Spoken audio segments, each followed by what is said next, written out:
कैसे हो आप सब। एक बार फिर से आपका स्वागत है मेरा दूरदर्शन मेरा विद्यालय में। आशा करता हूं आपको जो ये घर पर विद्यालय का अनुभव मिल रहा है आप उसे बहुत एंजॉय कर रहे होंगे और एंजॉयमेंट के साथ साथ आपकी पढ़ाई भी हो रही होगी। आप सभी ने अपना कॉपी और कलम तो ले ही लिया होगा, तो इस कक्षा में भी अगर आपके मन में कोई सवाल हो या फिर आज के विषय को लेकर कोई जिज्ञासा हो तो उसे नोट करते जाना है। आज के एपिसोड में हम कक्षा 9 के गणित का पाठ बहुपद पढ़ेंगे। उसके बाद हम सामाजिक विज्ञान के इतिहास के फ्रांसीसी क्रांति के बारे में कुछ और बातें जानेंगे। उसके बाद हम एक बहुत ही रोचक कहानी पिंटू के बारे में जानेंगे कि 99 का फेर क्या कचरा होगा ढेर, इसके बारे में पढ़ेंगे। उसके बाद हम एक और कहानी देखेंगे आलिया और उसकी वॉन्डरिंग शूज के बारे में, Alia and the wandering shoes. उसके बाद हम लोग कक्षा 10 की पढ़ाई शुरू करेंगे जिसमें हम विज्ञान में जैव प्रक्रम के बारे में पढ़ेंगे और सामाजिक विज्ञान में बिहार के कृषि के बारे में और कुछ बातें जानेंगे। तो चलिए शुरू करते हैं आज के एपिसोड को।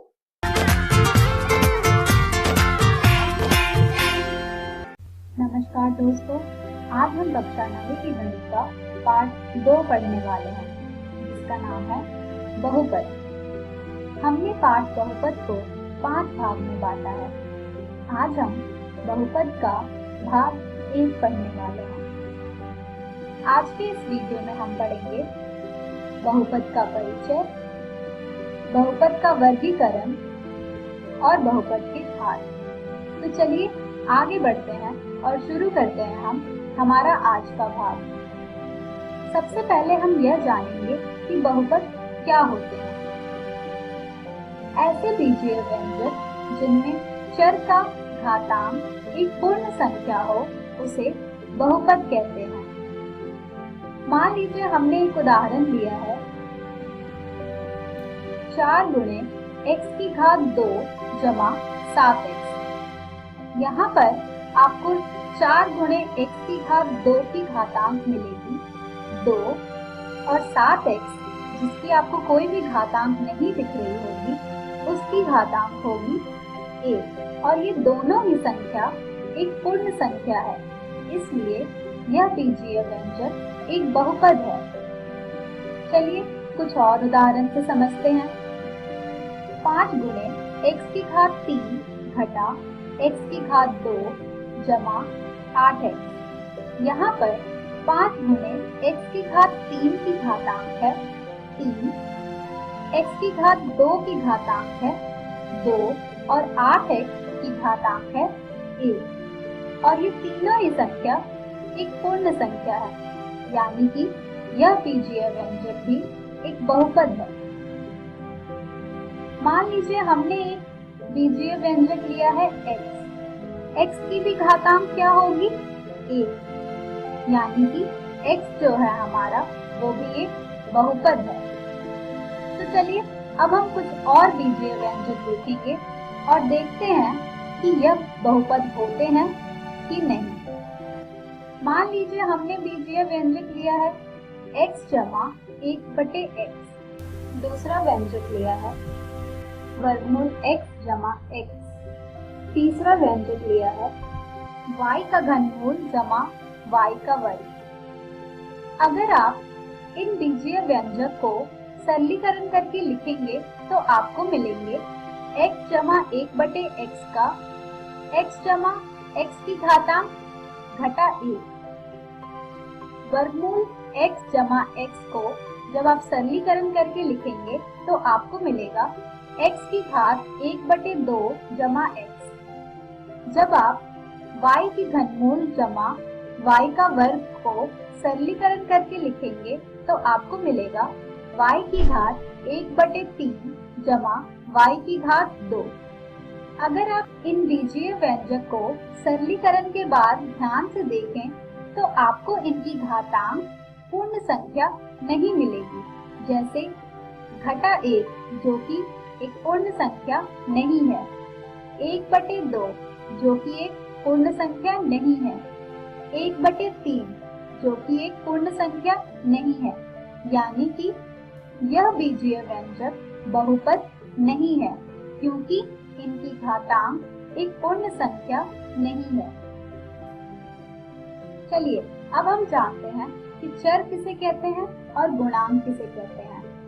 मान लीजिए हमने एक बीजीय व्यंजक लिया है 3 गुणे x⁻² जमा 8x।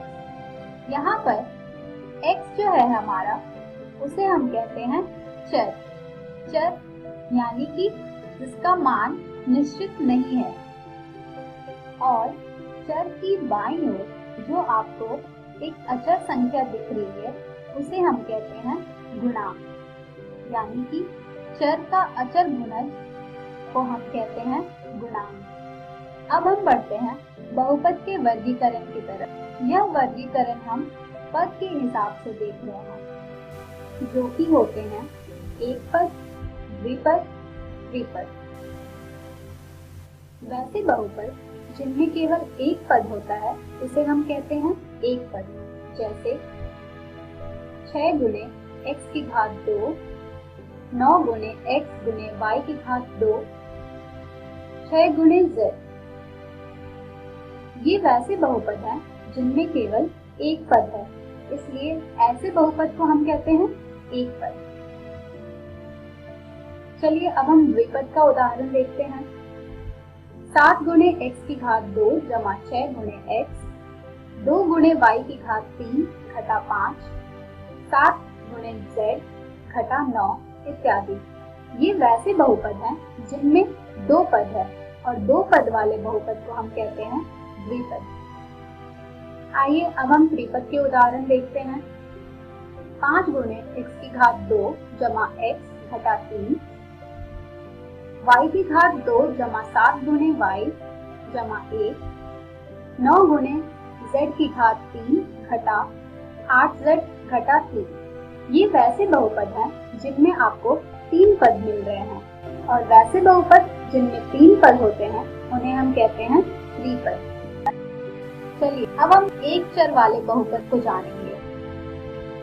मान लीजिए हमने एक बहुपद लिया है px जो कि बराबर है 2 गुणे x⁻² जमा 5x घटा 8। इस उदाहरण में हमारा चर x है, इसलिए हम कह सकते हैं कि 2 गुणे x⁻² जमा 5x घटा 8 चर x में बहुपद है। चलिए एक और उदाहरण देखते हैं। हमने एक बहुपद लिया है py जो कि बराबर है 3 गुणे y⁻² घटा y। यह बहुपद में चर y है। 3 गुणे y⁻² घटा y चर y में बहुपद है। अब हम बढ़ते हैं बहुपद की घात की तरफ। बहुपद की घात क्या होती है? एक बहुपद में चर की अधिकतम घात वाले पद के घातांक को बहुपद की घात कहा जाता है। मान लीजिए हमने एक बहुपद लिया है px जो कि बराबर है 5 गुणे x⁻³ जमा 6 गुणे x⁻² घटा 4x जमा 5। हमें इस बहुपद की घात पता करनी है। हमें इस बहुपद की घात बतानी है, यानी कि अधिकतम घात वाले पद के घातांक को बताना है। यहाँ पर हमारे पद की घातांक है 3, 2, 1, जिनमें से सबसे अधिक घात वाला पद का घातांक है 3, यानी हमारे इस बहुपद की घात होगी 3। चलिए कुछ और उदाहरण देखते हैं। मान लीजिए हमने एक बहुपद लिया px जो कि बराबर है 2 गुणे x⁻² घटा 4x जमा 3/2। यहाँ पर अगर आप हमारे पदों की घातांक देखें तो आपको मिलेगा 2, 1, जिनमें सबसे अधिकतम घात वाला पद है हमारा 2 गुणे x⁻², और इस पद में x की घात है 2, यानी कि हमारे बहुपद px की घात हो जाएगी 2। चलिए एक और उदाहरण देखते हैं। हमने एक बहुपद लिया है pu जो कि बराबर है 3/2u घटा 1। यहाँ पर हमारा अधिकतम घात वाला पद है 3/2u जिसकी घात है 1, यानी कि हमारे बहुपद की घात हो जाएगी 1। अब हम बढ़ते हैं बहुपद के वर्गीकरण की तरफ, जो कि होगी बहुपद की घात के हिसाब से। मान लीजिए हमने एक बहुपद लिया pu जो कि बराबर है 5 × u घटा 1 और एक बहुपद लिया px जो कि बराबर है x के। अगर आप इन बहुपद में देखें तो आपको इनकी घात मिलेगी 1 और वैसे बहुपद जिनकी घात 1 होती है उन्हें हम रैखिक बहुपद कहते हैं, अर्थात एक घात वाले बहुपद को रैखिक बहुपद कहा जाता है। चलिए कुछ और उदाहरण देखते हैं। मान लीजिए हमने एक बहुपद लिया py जो कि बराबर है y की घात 2 घटा 2 और px जो कि बराबर है 7 × x की घात 2 जमा वर्गमूल 3 × x जमा 5। अगर आप इन दोनों बहुपद में देखें तो आपको इनकी घात मिलेगी 2 और 2 घात वाले बहुपद को द्विघात बहुपद कहते हैं। अब हम बढ़ते हैं हमारे अगले वर्गीकरण की तरफ। मान लीजिए हमने एक बहुपद लिया है px जो कि बराबर है x की घात 3 घटा 2 और px जो कि बराबर है 2 × x की घात 3 जमा वर्गमूल 3 × x जमा 5। अगर आप इन बहुपद की घात देखें तो आपको मिलेगा 3 और 3 घात वाले बहुपद को त्रिघाती बहुपद कहा जाता है। तो ये था हमारा बहुपद का वर्गीकरण घात के हिसाब से। आज के इस वीडियो में हमने सीखा बहुपद का परिचय, बहुपद के वर्गीकरण, बहुपद की घात। हम हमारी अगली वीडियो में पढ़ेंगे बहुपद के शून्य। धन्यवाद।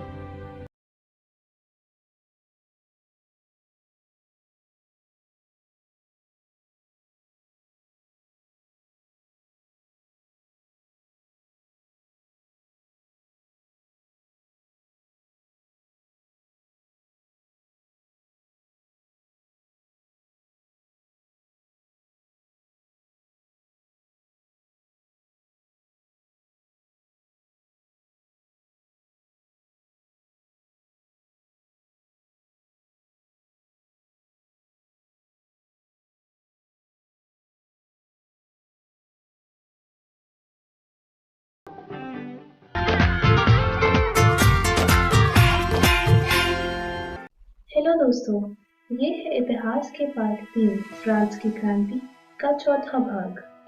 इस वीडियो में हम जानेंगे कि फ्रांसीसी क्रांति के क्या परिणाम थे और फ्रांसीसी क्रांति का स्वरूप कैसा रहा।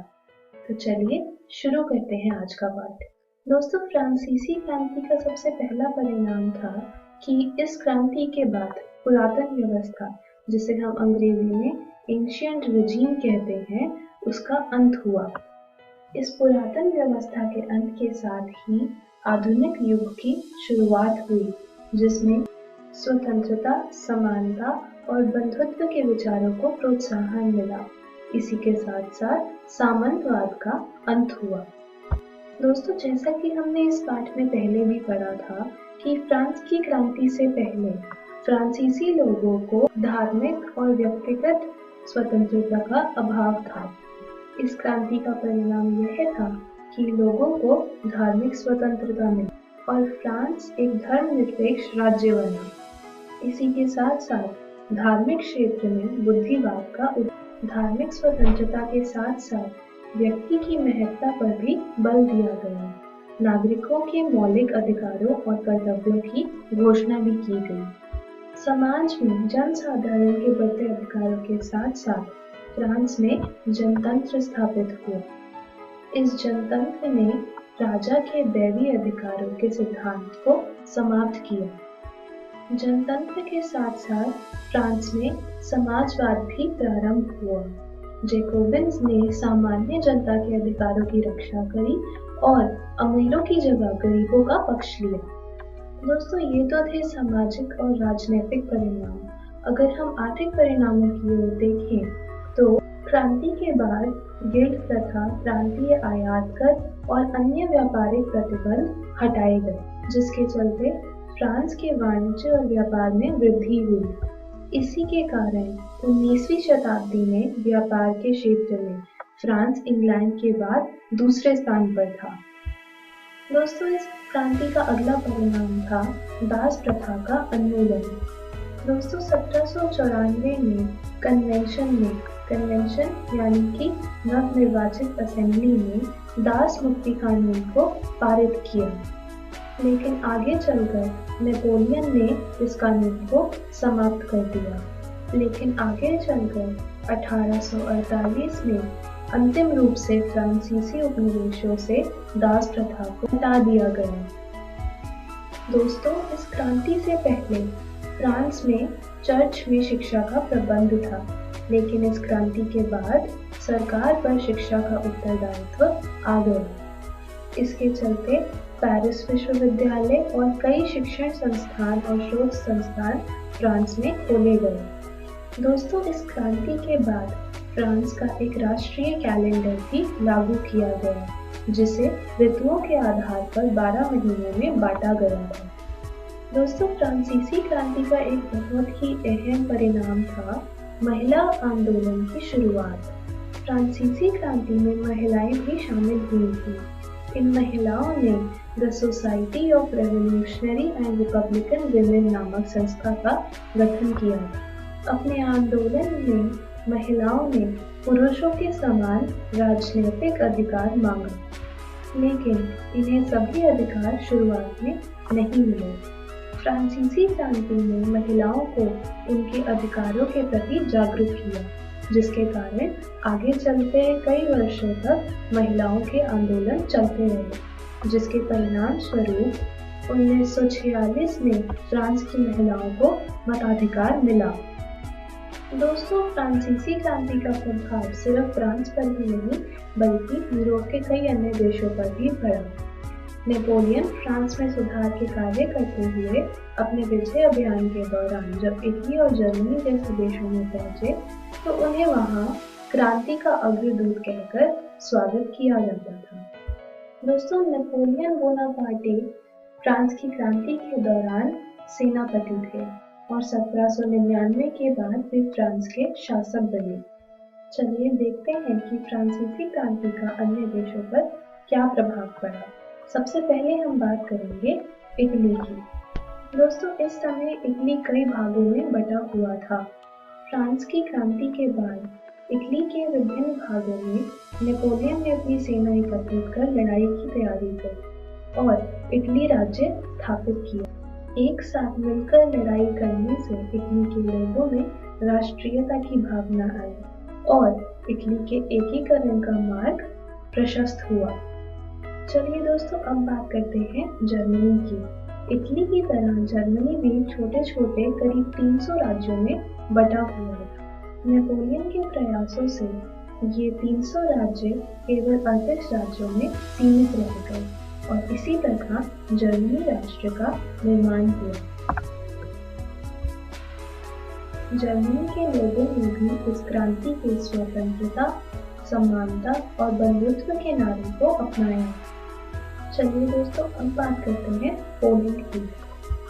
नेपोलियन ने पोलैंड में स्वतंत्रता की लहर फूंकी। पोलैंड पहले रूस, रशिया और ऑस्ट्रेलिया के बीच बटा हुआ था।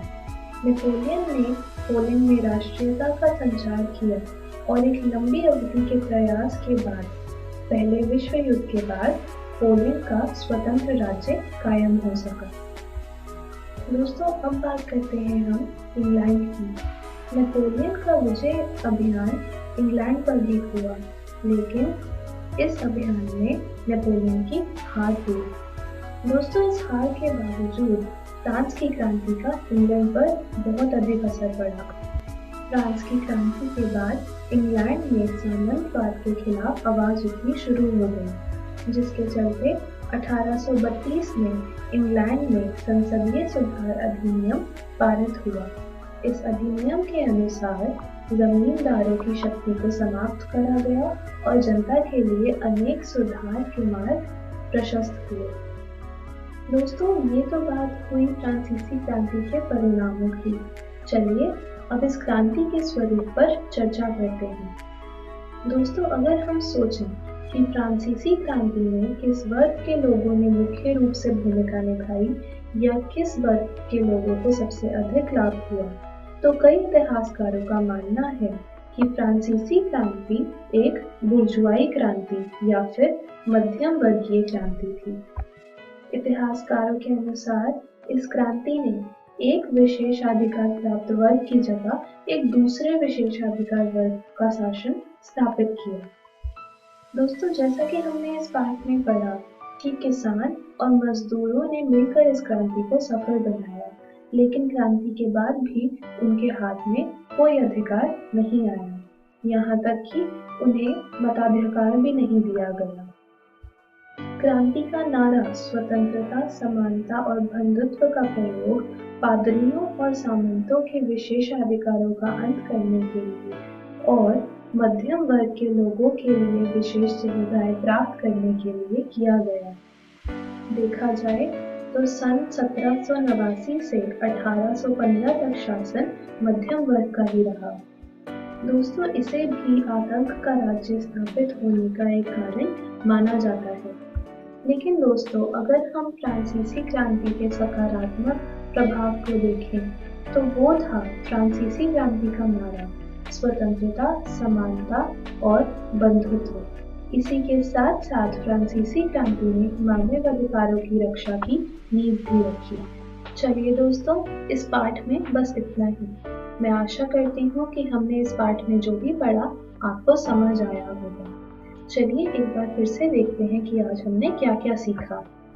हमने जाना कि फ्रांसीसी क्रांति के क्या परिणाम थे, नेपोलियन बोनापार्ट कौन थे और फ्रांसीसी क्रांति का क्या स्वरूप था। दोस्तों, आप घर जाकर अपनी इतिहास की पुस्तक इतिहास की दुनिया में से पार्ट 3 फ्रांस की क्रांति जरूर पढ़िएगा। अगले वीडियो में हम इस पाठ पर आधारित कुछ प्रैक्टिस क्वेश्चंस करेंगे। धन्यवाद। हेलो दोस्तों, ये है इतिहास के पार्ट 3 फ्रांस की क्रांति के चौथे भाग का डेली टेस्ट। आपका पहला प्रश्न है, दास मुक्ति कानून किस साल में पारित हुआ? 1790, 1792, 1794 या 1800? आपका अगला प्रश्न है, व्यापारिक प्रतिबंध हटाने से फ्रांस के व्यापार पर क्या प्रभाव पड़ा?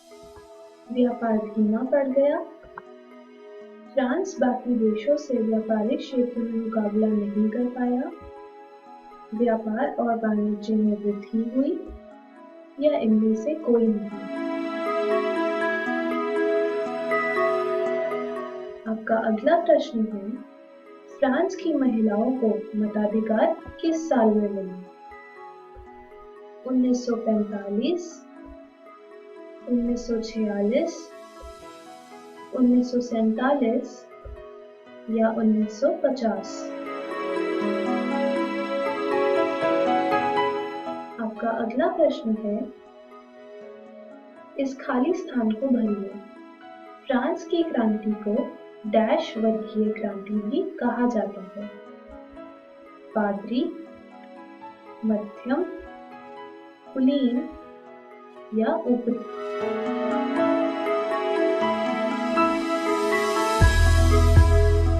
आपका आखिरी प्रश्न है, फ्रांस की क्रांति का इंग्लैंड पर क्या प्रभाव पड़ा? इंग्लैंड फ्रांस से हार गया, इंग्लैंड में सामंतवाद के विरुद्ध आवाज उठी, इंग्लैंड में संसदीय सुधार अधिनियम पारित हुआ या बी और सी दोनों?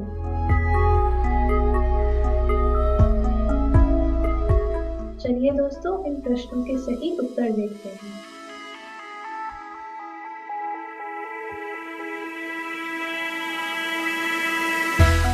धन्यवाद। कोरोना से डरे नहीं, एहतियात बरतें। वैसे तो स्वच्छता और व्यक्तिगत साफ सफाई हर समय जरूरी है, लेकिन अभी कोरोना महामारी फैलने के दौर में यह एकदम आवश्यक हो गई है। बस यह जानने की जरूरत है कि साफ सफाई करने के दौरान आप किन बातों के प्रति विशेष तौर पर सजग रहें। आइए इसे बिंदुवार समझ लें। हाथ को अच्छी तरह से साबुन पानी या हैंड वॉश से कम 20 सेकंड तक धोएं या अल्कोहल सैनिटाइजर से साफ करें। होटल या किसी कार्यालय में जाएं तो वहां उपलब्ध हैंड वॉशिंग प्रोटोकॉल के अनुसार अपने हाथों को साफ करें। कोरोना संक्रमित या कोरोना संदिग्ध व्यक्ति या खांस छींक रहे व्यक्ति